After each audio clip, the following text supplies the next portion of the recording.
Bonjour à toutes et à tous et bienvenue dans un nouveau chapitre du livre de Père riche, Père pauvre où l'on va entamer la 6e leçon qui dit de travailler pour apprendre et ne pas travailler pour l'argent. Pendant un interview entre Robert Kiyosaki et une journaliste à Singapour, il lui fit l'éloge de son style de rédaction après que cette dernière lui dit qu'elle voulait devenir écrivaine auteur à succès comme lui.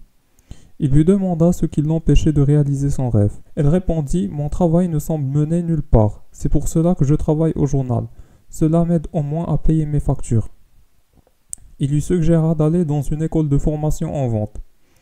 Elle se sentit irritée par leurs recommandations, car elle reconsidérait les vendeurs comme avides. Ils ne pensent qu'à faire de l'argent. Cette perception est fallacieuse, du simple fait que la compétence de vente est indispensable pour que nos revenus montent en flèche. Ce qui nous mène à établir une comparaison entre le père instruit et le père riche. Pour le premier, les avantages et la sécurité de l'emploi étaient très importants à ses yeux, alors que pour l'autre, l'apprentissage venait en tête de liste. Quand l'auteur travaillait pour la compagnie Standard Oil de Californie, il percevait une rémunération un peu élevée par rapport à ses camarades. Son salaire annuel était de 42 000 $, incluant les heures supplémentaires. Bénéficiant de 5 mois de vacances, malgré tous ces avantages pour lesquels n'importe qui aurait payé cher, il démissionna après 6 mois de service. Son propre père était terrassé par la nouvelle. Son père riche le félicita. Leur vision de l'argent était totalement opposée. Le père pauvre soutient que la spécialisation est source de richesse, tandis que le père riche affirme qu'apprendre un peu de tout paye mieux que la spécialisation. C'est pour cela que Père Riche faisait découvrir à Robert les différents secteurs de son entreprise. L'auteur apprenait à déchiffrer les comptes, travaillait comme aide-serveur dans son restaurant, ouvrier dans son entreprise de construction et dans la vente. Pourquoi apprendre un peu de tout? Cela s'explique par le fait que les compétences que l'on acquiert dans des domaines qui servent de support dans notre métier, c'est ce qui hausse nos revenus. C'est valable pour tous les domaines.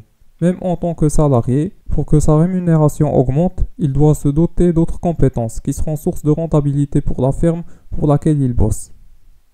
Ce qui nous amène également à savoir pourquoi McDonald's est une entreprise à succès. Comme dit dans le 3e chapitre de s'occuper de ses propres affaires, la spécialité de McDonald's n'était pas les hamburgers, mais plutôt les franchises.